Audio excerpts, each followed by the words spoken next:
When I started homeschooling 20 years ago, I think the first question everyone asked when they started was, how do I not get arrested? And now that homeschooling is so much more widely accepted, I've been noticing that the first question many new homeschool parents ask is, how do I find the nearest co-op?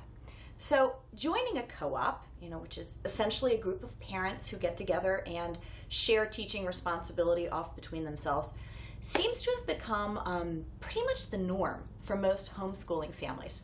So I just want to push back against that for a minute and offer those of you who are new homeschoolers, or possibly those of you who are in a co-op and wondering why you're so stressed, a few reasons why you might want to think twice about joining a co-op. And I'm actually going to start with this story.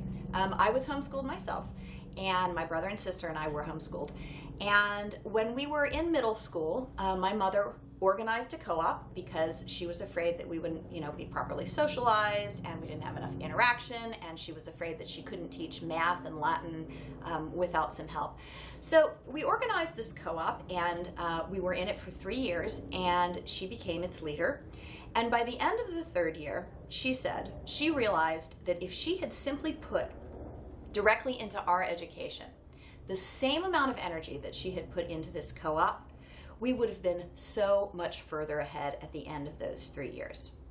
In addition, the co-op was much like a classroom. It had social cliques, it had a hierarchy, it had the cool kids, it had the geeks. I was one of the geeks.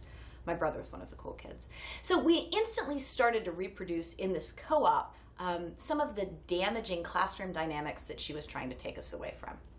So skip forward 15 or 20 years. I have 4 children, and my oldest is 10, and I'm pretty sure I'm doing a lousy job with science, which is not my strong point. And a local co-op asked me if I would come in and teach high school writing, and then my son could take their science class at the co-op. So I thought, oh, this is a great idea. I told my mother I was going to do this. She said, "You will be sorry." I said, "No, I won't." And I went off to the co-op. So you can guess where this story is going. My mother was right. I ended up putting so much time into that co-op, into grading those papers and teaching those older kids who were not my kids. And meanwhile, my son made a solar system out of styrofoam balls and painted them and hung them up in his room. If I had just taken all that energy and put this into my son, we'd have gotten a lot further ahead in science.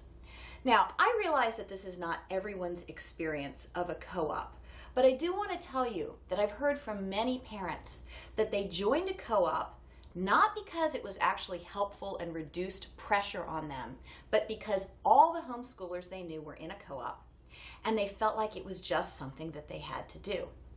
So let me offer you some good reasons to join a co-op and some not good reasons to join a co-op. Good reasons. It will actually reduce your stress level and the amount of time you spend teaching your student and free you up to do other useful and helpful and perhaps more parent-centered things. Or it actually will take over a subject that you can't teach well and teach it well on your behalf. Those are good reasons to join a co-op. Bad reasons to join a co-op. Everyone else is in one. That's bad reason number 1. That's called peer pressure. It's part of the reason why we take our kids out of school.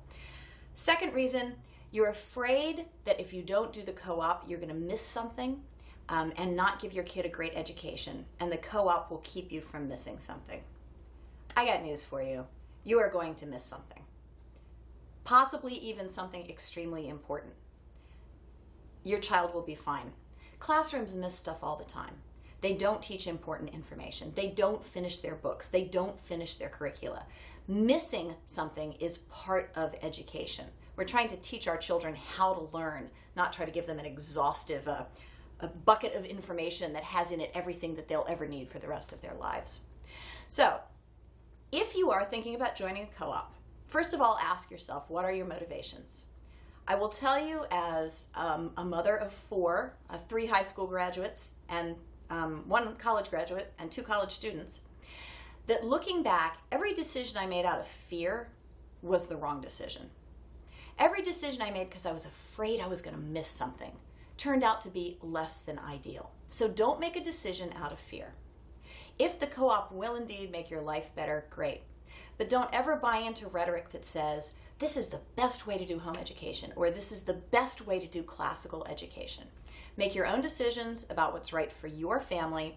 And if you're just starting out into home education, let me encourage you to take a year of just home educating before you decide to join a co-op. It will give you a much better sense of what your needs for your family actually are.